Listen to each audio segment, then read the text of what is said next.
Assalamu alaikum student mathematics 4024. Welcome to Maths Guru. I hope you all are fine. I am fine too. Alhamdulillah.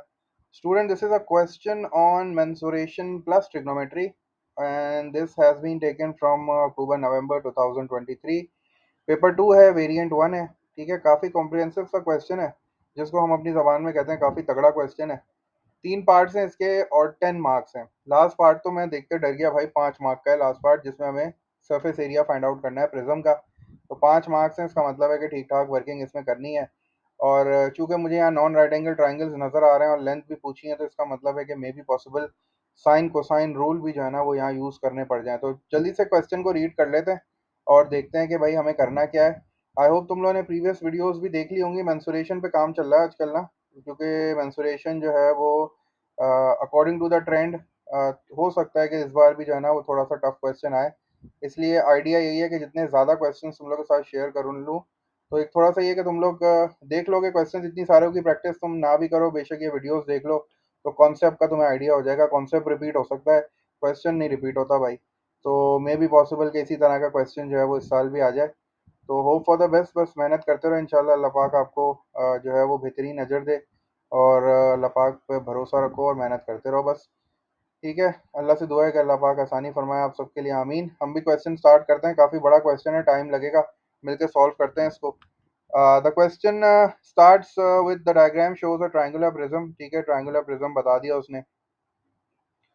अच्छा, अगर ये ना भी बताता तो फिर हमें एक चीज़ का जो है वो आइडिया है कि भाई प्रिज्म जो होता है ना उसकी दो बेस होती हैं. तो आपको जो टॉप बेस और जो बॉटम बेस बोल लो, तो दोनों बेसेस जो है ना वो बिल्कुल सेम शेप की होती हैं, मतलब उसका क्रॉस सेक्शन सेम होता है. अगर आप इसकी स्लाइसेस कट करोगे तो सारी की सारी जो है ना वो ट्रायंगल शेप की होंगी. तो इसका मतलब है कि ये प्रिज्म है. ठीक है ना. तो उसने यहाँ बता भी दी है बात कि भाई ट्रायंगुलर प्रिज्म है. तो ट्रायंगुलर प्रिज्म है. अगर मैं तुमसे बोलूँ कि इसका वॉल्यूम कैसे निकालोगे, तो तुम बोलोगे सर मैं ये वाला एरिया फाइंड आउट कर लूंगा, क्योंकि ये वाला जो जो फेस है ना ये थ्रू आउट कॉन्स्टेंट है. ये पूरा फेस इसी तरह जो है वो एंड तक जारी है. तो इसका मतलब है कि अगर मैं इस वाले फेस का एरिया फाइंड आउट कर लूँ और मैं उसको देखूँ कि भाई वो कितना स्ट्रेच हो रहा है, तो वो 20 स्ट्रेच हो रहा है पीछे तक. तो मैं उसको अगर 20 से मल्टीप्लाई कर दूँ तो मुझे इस प्रिज्म का वॉल्यूम मिल जाएगा. ठीक है ना. बेसिकली हम लोग बच्चों को जब सिखाते हैं ना तो इसी तरह सिखाते हैं कि भाई जो हमारे पास ऐसे शेप होते हैं जिनका क्रॉस सेक्शन कांस्टेंट होता है थ्रू आउट, उनके लिए हम बेस एरिया इंटू हाइट का फॉर्मूला यूज़ करते हैं या बेस एरिया इंटू लेंथ का फॉर्मूला यूज़ करते हैं. लेकिन यह है कि चूंकि बच्चों को जो है वो फॉर्मूले याद करना ज़्यादा आसान लगता है तो वो फॉर्मूले याद कर लेते हैं. तो बेसिकली प्रिज्म का जो फॉर्मूला होता है वो यही होता है, बेस एरिया इंटू हाइट. तो आपने जो है वो बेस सेलेक्ट कर लेनी है. बेस वही होती है जो कि उसका अ, वो क्रॉस सेक्शन होता है. तो इसका क्रॉस सेक्शन जो है वो ट्राइंगल शेप का है, तो इसकी ट्राइंगुलर बेस हो गई. और इसके नाम से भी जाहिर हो रहा है ट्रायंगुलर प्रिज्म है तो इसका बेस ट्रायंगल है. तो अब देखते हैं कि करना क्या है ना, हमें फाइंड आउट क्या करना है. तो हमसे जो है वो सारी डायमेंशंस उसने जो है वो हमें यहाँ दे दी हैं. कुछ वो लेबल है फिगर में. ठीक है, ए बी 6 दिया हुआ है, ये एंगल दिया हुआ है 55 डिग्रीज. और उसने लेंथ ऑफ द प्रिज्म जो है ना वो 20 सेंटीमीटर दी हुई है. और हमसे कह रहा था area of the triangle ABC is 34.4 centimetre square. उसने हमें बेस एरिया दे दिया भाई. Area of the triangle ABC कौन सा ट्राइंगल है भाई, ये इस ट्राइंगल की बात कर रहा है, ए बी और सी. इसका मतलब है कि बेस एरिया हमारे पास मौजूद है. तो बेस एरिया मौजूद है तो फिर तो टेंशन की कोई बात ही नहीं है. हमें volume of prism find out करना है. सिंपल सा फॉर्मूला है, सिंपल सा कॉन्सेप्ट है. तो पहले सारी चीज़ें जो है ना वो नोट कर लेते हैं. लेंथ भी यहाँ मौजूद है, लेंथ को भी अंडरलाइन कर लेते हैं. ये लेंथ है. कुछ लोग इसको जो है वो हाइट भी बोलते हैं, तो आप हाइट बोल लो लेंथ बोल लो एक ही बात है. एंगल्स वगैरह सब दिए हुए हैं, बस जल्दी से क्या करना है, we have to calculate the volume of the prism. तो वॉल्यूम ऑफ द प्रिज्म के लिए हमारे पास जो है वो बेस एरिया इंटू हाइट बोल लो, बेस एरिया इंटू लेंथ बोल लो, जो आपकी मर्जी. ठीक है, बस ये है कि कॉन्सेप्ट ये होता है कि हाइट या लेंथ वो चीज़ होती है जितना वो स्ट्रेच हो रहा होता है. अब ये देखो ये वाला फेस है ना, ये कितना स्ट्रेच हो रहा है, ये पूरा इतना स्ट्रेच हो रहा है 20. तो इसका मतलब है कि मैं इसको 20 से मल्टीप्लाई करा दूंगा. तो फिलहाल चूंकि उसने यहाँ लेंथ बोला हुआ है तो मैं बेस एरिया इंटू लेंथ कर लेता हूँ. बेस एरिया मुझे गिवन है वरना मुझे फाइंड आउट करना पड़ता. बेस एरिया कितना है, 34.4 है, तो मैंने यहाँ 34.4 लिखना है बस. और लेंथ कितनी है मेरे पास, लेंथ है मेरे पास 20. तो मैंने जो है इसको 20 से मल्टीप्लाई कर देना है. और अब उसने लाजमी बोला है कि भाई यूनिट भी लिख देना, तो मुझे यूनिट भी लिखना पड़ेगा वरना नंबर काट लेगा वो. तो 34.4 को जब मैं 20 से मल्टीप्लाई करूंगा तो मेरे पास जो आंसर आएगा दैट विल बी 688. तो बस मैंने सिर्फ यहाँ आंसर लिख देना है डायरेक्ट. ये आ रहा है मेरा आंसर 688. और चूंकि मैंने सेंटीमीटर स्क्वायर और सेंटीमीटर को मल्टीप्लाई किया है तो मेरा जो आंसर आ जाएगा वो आ जाएगा 688 सेंटीमीटर क्यूब. तो 2 मार्क्स के लिए जो है ना ये मेरे ख़्याल से इतना इनफ है। बस सिर्फ़ बेस एरिया उठाना था, अगर बेस एरिया नहीं देता तो मुझे फाइंड करना पड़ता। इसने यहाँ बेस एरिया दिया हुआ था, बेस एरिया को मैंने लेंथ से मल्टीप्लाई कर दिया, मेरे पास वॉल्यूम आ गया प्रिज्म का। चूँकि इसने बोला था give the units of your answer, तो मैंने यूनिट्स भी दे दिया। आपने सेंटीमीटर स्क्वायर को सेंटीमीटर से मल्टीप्लाई कराया तो सेंटीमीटर क्यूब हो गया। सेकंड पार्ट में मुझसे कह रहा है शो दैट AC जो साइड AC है उसकी लेंथ आ रही है 14 centimetre, correct to 3 significant figures. ठीक है, इसका मतलब है कि मुझे अपने आंसर को राउंड ऑफ करना पड़ेगा करेक्ट टू 3 सिग्निफिकेंट फिगर्स, और आंसर मुझे गिवन है, उसने आंसर दिया हुआ है 14 सेंटीमीटर, मुझे बस शो करना है। अच्छा, अब ज़रा देखते हैं ये 14 सेंटीमीटर ये जो साइड AC है ये कहाँ पे मिल रही है हमें। ये साइड ये वाली है AC। इसका मतलब ये है कि ये इस ट्राइंगल की साइड है। इस ट्राइंगल में मुझे एक साइड दी हुई है 6, एक एंगल दिया हुआ है। अच्छी बात यह है कि मुझे इस ट्राइंगल का एरिया भी गिवन है। इसका मतलब है कि चूंकि ये नॉन राइट एंगल ट्राइंगल है तो मैं एरिया गिवन है, नॉन राइट एंगल ट्राइंगल है तो इसका मतलब है एरिया का फॉर्मूला यूज़ कर लेता हूँ। आपको पता है area of non right angle triangle क्या होता है, हमने इस तरह किया हुआ है ना। हमारे पास हाफ होता है, ठीक है, उसके बाद दो साइड्स और इंक्लूडेड एंगल आते हैं। तो अब यहाँ जो दो साइड्स है ना, मैं डायरेक्ट जो है वो मतलब साइड वन साइड टू लिख लेता हूँ ताकि ये कंफ्यूजन ना हो। सही है, तो साइड वन साइड टू लिख लेता हूँ क्योंकि यहाँ फिर मुझे इसको लेबल करना पड़ेगा, फिर आप कंफ्यूज हो गए। तो मैंने दो साइड्स लिख ली और उनके बीच का एंगल, और उनके बीच का एंगल जो है वो 55 है। तो मैंने यहाँ साइन 55 जो है ना मैं पहले ही लिख देता हूँ, फिर उसके बाद मैं वैल्यूज प्लग इन करूंगा जल्दी से, और मैं देखो इसको प्रूफ कैसे करता हूँ। एरिया मुझे गिवन है, एरिया कितना है भाई, एरिया है 34.4, तो एरिया की जगह पे मैंने लिखा 34.4। सही है, और उसके बाद ये इक्वल्स टू है, इक्वल्स टू डाला मैंने, हाफ है, हाफ आ गया। अब दो साइड में से एक साइड तो मुझे गिवन है 6, तो मैंने 6 लिख दिया। ठीक है, एक मेरे पास है साइड 6, तो मैंने 6 लिख दिया। दूसरी साइड मुझे फाइंड करनी है, वो क्या है, वो है AC, तो मैंने उसको AC लिख दिया। और साइन 55 है तो साइन 55 जो है वो ऑटोमेटिकली ऐसे ही आ गया। अब मैं जो है उनकी जल्दी से शिफ्टिंग कर लेता हूँ। AC को सब्जेक्ट बनाना है मुझे, और मुझे AC की लेंथ जो है वो फाइंड आउट करनी है। तो मैं पहले एक काम ये कर लेता हूँ कि मैं जो है वो इस 2 को शिफ्ट कर देता हूँ वहाँ। 2 जाके वहाँ से 34.4 से मल्टीप्लाई हो जाएगा, और जब मैं 34.4 को 2 से मल्टीप्लाई करूँगा तो मेरे पास आंसर आएगा 68.8। ठीक है, तो पहले मैंने क्या किया, मैंने यहाँ लिख लिया 68.8। ठीक है, अब ये 2 यहाँ से जो है वो ख़त्म हो गया है। अब मैं क्या कर रहा हूँ, अब मैं ये कर रहा हूँ कि 6 को मल्टीप्लाई कर रहा हूँ, क्योंकि 6 वन ज़ा 6 हो जाएगा। 6 को मैं मल्टीप्लाई कर रहा हूँ साइन 55 से। ठीक है, तो पहले मैं साइन 55 जो है वो फाइंड आउट कर रहा हूँ। साइन 55 आ रहा है 0.819, इसको मैं 5 से मल्टीप्लाई, इसको मैं 6 से मल्टीप्लाई कर देता हूँ, सॉरी। तो ये आ रहा है मेरे पास 4.914। ठीक है, तो 4.914 मैं यहाँ लिख देता हूँ। और चूंकि मुझे AC फाइंड आउट करना है, चूंकि मुझे AC फाइंड आउट करना है तो मुझे इस 4.914 को शिफ्ट करना पड़ेगा। ये यहाँ मल्टीप्लाई हो रहा है, वहाँ जाके डिवाइड हो जाएगा। तो 4.914 मैंने यहाँ पे लिख दिया। अब चूंकि मुझे AC फाइंड आउट करना है, ये यहाँ मल्टीप्लाई हो रहा है, वहाँ जाके डिवाइड हो जाएगा। अब तो मैं डायरेक्ट कैलकुलेटर से ही जो है ना वो फाइंड आउट कर लेता हूँ। 68.8 डिवाइडेड बाय 4.914। ठीक है, तो 68.8 डिवाइडेड बाय 4.914, तो मेरा आंसर आ रहा है 13.998।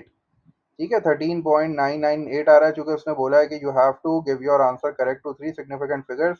तो जब मैं इसको राउंड ऑफ करूंगा तो ये 14.0 सेंटीमीटर बन जाएगा। तो अब मैं डायरेक्ट अपना आंसर जो है वो राउंड ऑफ वाला लिखूंगा क्योंकि मुझे शो करना था। तो मेरा जो रिक्वायर्ड आंसर आ रहा है that is coming out as 14.0 centimetre. सही है, क्योंकि 13.99 जो आ रहा है मेरा आंसर 13.998, जब मैं इनको राउंड ऑफ करना शुरू करूंगा ना तो ऑटोमेटिकली 14 हो जाएगा। तो 14.0 इज द रिक्वायर्ड आंसर, जो कि क्वेश्चन में ऑलरेडी मेंशन भी था। उसने कहा था शो दैट कर दो AC is equal to 14 centimetre आ रही है, तो मैंने जो है वो शो कर दिया है। ठीक है भाई, तो ये 3 मार्क्स के लिए जो है मेरे ख्याल से इतनी वर्किंग काफ़ी है। हमने जो है वो ये वाला फॉर्मूला तुम लोग को याद होना चाहिए एरिया ऑफ ट्राइंगल का। Basically non right angle triangle से हमने याद किया हुआ ये। तो इसमें जो एंगल आता है वो बीच का आता है, इंक्लूडेड एंगल आता है, और इसके जो बराबर की दो साइड्स होती हैं वो आती हैं। ठीक है, लेबलिंग हम लोग नहीं करते, वैसे फॉर्मूला हमें याद है हाफ AB साइन C, लेकिन चूंकि यहाँ फिगर जो है वो उसमें अल्फ़ाबेट सारे अलग अलग होते हैं, तो इसलिए जो है ना तुम बस ये सही है, दो साइड्स और उनके बीच का एंगल इसी तरह फॉर्मूले को याद रखो। जल्दी से लास्ट पार्ट देख लेते हैं। Surface area of the prism find out करना है। अब इस प्रिज्म में जो है वो हमारे पास एक रेक्टेंगल इस साइड पे है, एक रेक्टेंगल इधर है और एक बॉटम पे है, तो तीन तो रेक्टेंगल्स हैं और दो ट्राइंगल्स हैं। अच्छी बात यह है कि ट्राइंगल का एरिया तो मुझे पता है। तो थोड़ा सा काम मेरा आसान हो गया कि ट्राइंगल्स जो है ना उनका एरिया तो मुझे पता है 34.4 है। तो अब मुझे 5 फेसेस का एरिया जो है ना वो ऐड करना है। तो अब उसमें से दो तो मेरे ट्राइंगल्स हो गए जिनका मुझे एरिया पता है। ठीक है, अच्छा अब मैं पहले काम करता हूँ ना, सारी डायमेंशन यहाँ लिखता हूँ ताकि फिर मुझे आसानी हो। ये हो गई 14, इसको तो मैंने 14 कर दिया, ठीक है ना। तो बॉटम वाला जो रेक्टेंगल है इसका एरिया तो मैं फाइंड कर सकता हूँ, 14 मल्टीप्लाई बाय 20 हो गया, ये तो आसान हो गया। अच्छा अब ये वाला जो रेक्टेंगल है, ये जो तुम्हें यहाँ स्लांट रेक्टेंगल नजर आ रहा है, इसमें मुझे बीसी नहीं पता। ठीक है, और वो जो पीछे वाला रेक्टेंगल है उसमें ये 6 हो गया और ये वाली साइड 20 हो गई। तो बस मुझे सिर्फ बीसी फाइंड आउट करना है। तो पहले मैं बीसी स्टार्ट करता हूँ, जब बीसी फाइंड आउट हो जाएगा तो उसके बाद मैं सारे एरियाज को जो है ना वो एडअप कर लूंगा। अब पहले मुझे बीसी फाइंड आउट करना है, मुझे देखना है कि ये बीसी कैसे फाइंड होगा। तो बीसी जो है वो इस वाले ट्राइंगल का पार्ट है जो कि नॉन राइट एंगल ट्राइंगल है। ठीक है, जैसे ही नॉन राइट एंगल ट्राइंगल मेरे जहन में आया और मुझे लेंथ फाइंड करनी है, तो मेरे पास दो जो है वो तरीके हैं, एक तो साइन रूल है और एक कोसाइन रूल है। तो अब मुझे यहाँ जो है सेलेक्ट करना है कि मैं यहाँ कौन सा रूल यूज करूँ। अब चूंकि इंक्लूडेड एंगल गिवन है तो इसका मतलब है कि मुझे यहाँ कोसाइन रूल यूज करना पड़ेगा। ठीक है, ना मेरे पास एंगल बी है ना मेरे पास एंगल सी है, बस मुझे ये 55 दिया हुआ है और ये इंक्लूडेड एंगल है, ये दो साइड्स गिवन है and I need to find B C. इसका मतलब है कि भाई मेरे पास कोई ऑप्शन नहीं है, कोसाइन रूल ही मुझे यूज करना पड़ेगा। कोसाइन रूल में जो है वो मतलब हम लोग इस तरह स्क्वायर रूट से शुरू करते हैं। ठीक है, हमें बी सी फाइंड आउट करनी है पहले, तो ये मैंने जो है वो स्क्वायर रूट बना दिया बड़ा सा। अब हम कोसाइन रूल यूज कर रहे हैं। ठीक है, since we have to find out BC, तो बाकी दो साइड्स का स्क्वायर जो है वो सबसे पहले आ जाएगा। 14 स्क्वायर आ गया सबसे पहले। ठीक है, उसमें मैंने ऐड कर दिया 6 का स्क्वायर। ठीक है, चूंकि दो साइड जो फाइंड आउट करनी होती है उसी से शुरू करते हैं, उसके बाद माइनस का साइन आता है, फिर 2 आता है और फिर यही दो साइड जो है ना ये मल्टीप्लाई होती हैं। तो 14 भी आ जाएगा इस तरह ब्रैकेट में और मेरे पास 6 भी आ जाएगा। ठीक है, तो पैटर्न इसका समझ लोगे ना, फॉर्मूला तुम्हें याद करने की जरूरत नहीं पड़ेगी। ठीक है, तो दोबारा से देख लेते हैं। हमें बीसी फाइंड करना है ना, तो एक साइड तो हमें जो है वो फाइंड आउट करनी है, तो बाकी जो दो साइड्स हैं रिमेनिंग, आप उन्हीं के स्क्वायर से स्टार्ट करोगे, दोनों को ऐड करोगे, फिर आएगा माइनस, फिर 2 टाइम्स दोनों को मल्टीप्लाई करोगे और उसके बाद चूंकि ये कोसाइन रूल है तो कॉस आएगा और फिर इंक्लूडेड एंगल कितना है 55। बस ये हमारा कोसाइन रूल हो गया।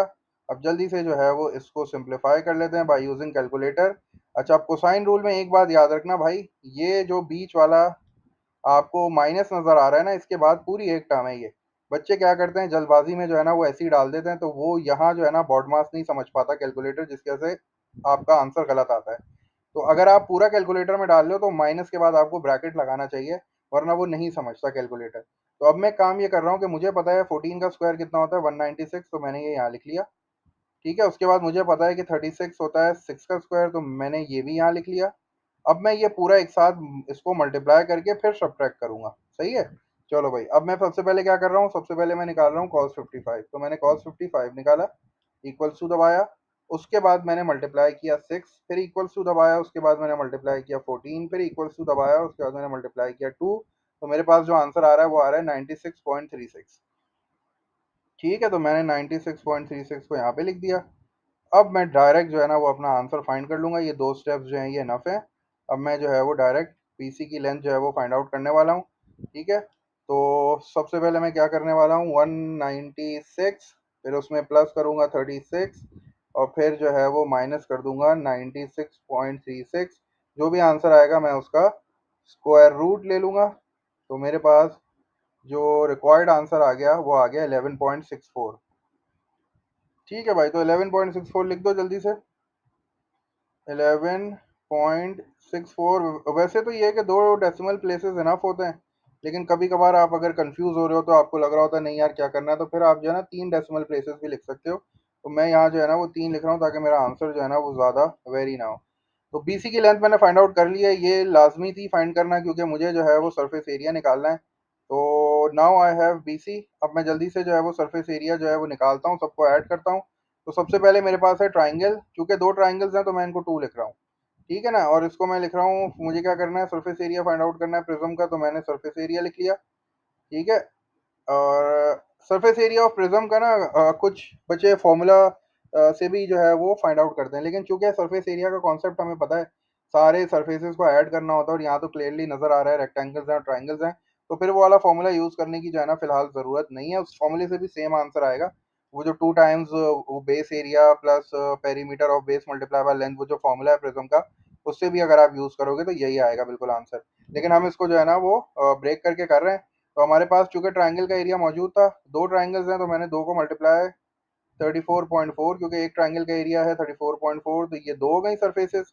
उसके बाद अब मेरे पास है तीन रेक्टेंगल्स, ठीक है। तो पहला वाला रेक्टेंगल तो ये सामने वाला है, ठीक है, तो इसमें ये हो गई 20। और अभी मैंने बीसी फाइंड आउट की है, बीसी कितनी आ रही है 11.64, तो मैं ब्रैकेट बनाता हूँ और मैं 20 को मल्टीप्लाई कर देता हूँ 11.646 से। तो ये तो एक रेक्टेंगल हो गया भाई। अब दो और रह गए हैं, ज़रा उनको भी देख लेते हैं कि उनकी डायमेंशंस क्या है। तो ये वाला ये एक रेक्टेंगल हो गया, दो ट्राइंगल्स हो गए। अब आ जाओ जल्दी से, ये तीन सरफेसेस हो गई, चौथी पे आ जाओ। चौथी वाली जो है वो दूसरी साइड वाली है, इसमें ये 6 है और ये 20 है, ठीक है ना, ये 20 है, क्योंकि अगर ये 20 होगा तो ये भी तो 6 मल्टीप्लाई बाय 20 हो गया, बाय 20। अब लास्ट वन कौन है? लास्ट वन जो है वो बेस है, सॉरी बॉटम है, ये वाला जो बेस पे तुम्हें रेक्टेंगल नजर आ रहा है बॉटम पे। अब ये 20 है और 14 है, तो ये 20 × 14 हो गया। बस हमारा काम आसान है, बस कैलकुलेटर का काम है भाई। कैलकुलेटर से पूछते हैं जल्दी जल्दी और सारे आंसर जो है वो फाइंड आउट कर लेते हैं। तो अगर मैं इधर आऊँगा तो ये तो मेरे पास हो गया 68.8, ठीक है ना। टू को जब मैं मल्टीप्लाई करूँगा तो ये हो जाएगा 68.8। और उसके बाद फिर मैं ये जल्दी जल्दी ये भी फाइंड आउट कर लेता हूँ। अब मुझे क्या करना है, 20 को मल्टीप्लाई कराना है 11.20 मल्टीप्लाई बाय 11.646 आ रहा है 232.9, 232.929 आ रहा है, तो मैं यही लिख रहा हूँ, सही है ना। 232.929। तीन डेसिमल इसलिए लिख रहा हूँ ताकि मेरा आंसर जो है ना वो ज़्यादा जो है वो डेविएट ना हो, वरना फिर ये है कि मार्क्स कट जाते हैं ना। तो ज़्यादा राउंडिंग ऑफ मैं नहीं कर रहा हूँ, तो तीन डेसिमल प्लेस इसलिए लिख रहा हूँ, 929 हो गया। उसके बाद 6 × 120, ओ सॉरी 6 × 20 जो है वो आपको पता है 120 होता है। तो ये 6 × 2 = 12 और ज़ीरो आ गया। उसके बाद जो है वो 20 × 14 करना है मुझे, तो 20 को जब मैं 10 से करूँगा तो 200 आ जाएगा, और फिर उसमें 80 ऐड कर दूंगा तो 280 आ जाएगा मेरे पास, ठीक है ना। तो बस ये मेरे पास आ गई सारी वैल्यूज़, अब इनको ऐड कर देता हूँ जल्दी से चारों को, और मुझे मेरा सरफेस एरिया मिल जाएगा। तुम लोग जो है वो फॉर्मूले से भी अगर ट्राई करना चाहो ना, तो फॉर्मूले से भी ट्राई करके देखना यही आंसर आ रहा है कि नहीं आ रहा है। तो मैंने ऐड करना शुरू कर दिया है, तो 68.8 है, ठीक है। और फिर है मेरे पास 232.929, और उसके बाद है 120 और 280 ऐड किया मैंने, तो मेरा आंसर आ रहा है 701.729। तो मैं यही पूरा आंसर लिख रहा हूँ, ठीक है ना। 701.729 इज द रिक्वायर्ड आंसर, ठीक है। टोटल सरफेस एरिया निकालना था, अब इसको तुम राउंड ऑफ कर लो, 702 कर लो, लेकिन बेहतर है कि चूंकि उसने कुछ ऐसी इंस्ट्रक्शंस नहीं दी हैं, तो बेहतर है कि इसको यहाँ पे सही है 3 डेसिमल प्लेस के लिए। तो 701.729 centimetre square is my required surface area, ठीक है। तो थोड़ी सी वर्किंग ज़्यादा थी, साइन रूल तो नहीं हुआ यूज़, कोसाइन रूल हो गया। कोसाइन रूल की भी कॉन्सेप्ट का रिवीजन हो गया थोड़ा सा, फिर ये है कि एरिया ऑफ ट्राइंगल वाला फॉर्मूला भी हो गया, ठीक है भाई। तो ये था मेंसुरेशन प्लस ट्रिग्नोमेट्री का क्वेश्चन, ठीक है ना। तो ये बड़ा ट्रेंड चल रहा है मेंसुरेशन प्लस ट्रिग्नोमेट्री का, तो बस देखते हैं, हो सकता है इस बार भी यही ट्रेंड फॉलो हो जाए, ठीक है। बाकी इंशाल्लाह फिर मैं कोशिश करूंगा, और मुझे जो है वो अभी मैं अक्टूबर नवंबर निकाले हैं मैंने, इंशाल्लाह मई जून भी देखता हूँ कि 2023 में मई जून में किस तरह के क्वेश्चंस आ रहे हैं। रीसेंट क्वेश्चंस एक दफ़ा जो है ना सारे डिस्कस कर लेंगे ना इंशाल्लाह। तो बस अल्लाह ताला से दुआ यही है कि इसी तरह के कॉन्सेप्ट का ना एक क्वेश्चन आ जाए तुम लोग के पास, और तुम लोग का पेपर जो है ना वो ज़बरदस्त सा हो जाए, आमीन। ठीक है, तो all the best to you guys, stay tuned to maths Guru for some more videos, until then take care, अल्लाह हाफिज़।